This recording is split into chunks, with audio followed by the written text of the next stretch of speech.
Well, I think already over the last 48 hours, it's looked like that was going to be the case. It looked like it was going to be increasingly likely. So this isn't entirely unexpected, but it is still nevertheless a major development. We are hearing, according to those reports, that Carrie Lam met with senior government officials late last night. Incidentally, we haven't heard from the chief executive for the last 48 hours. She's been completely silent. We are told she also met with them once again this morning to try and discuss the matter.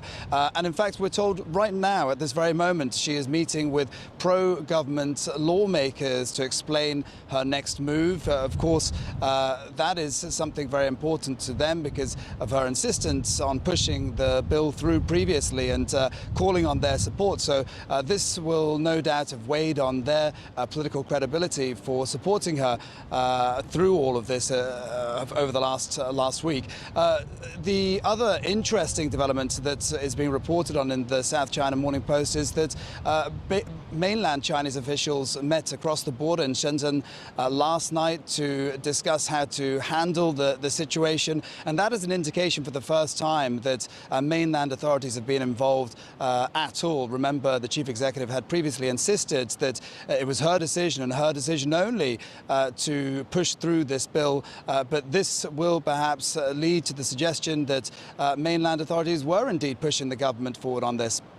Absolutely. Look, the language of these reports, suspending, postponing this extradition bill, it suggests that it's going to be a temporary measure. So what are protesters going to do about this? They can't be on the streets. They can't block government buildings forever. How are protesters going to, is there any way at all that they can have any sort of direct talks with the government about their feelings towards the proposed bill?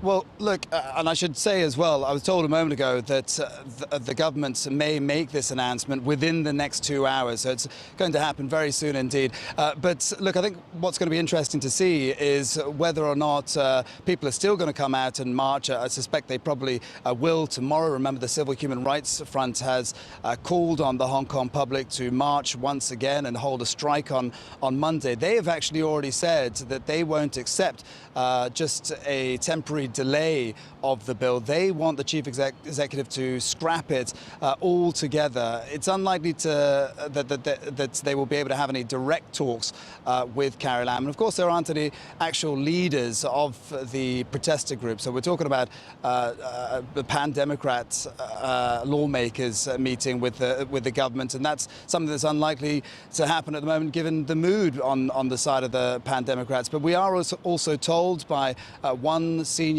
government official, according to reports, that if the bill is delayed, it's unlikely it will be reintroduced anytime soon. So that may go to some extent to appease the protesters. And it certainly, all along, the government has said that they need to pass it before the summer recess. It hasn't been entirely clear why, but that is something they're going to be waiting to see, whether they're going to reintroduce the bill right after the summer recess, or indeed are they going to push it back indefinitely.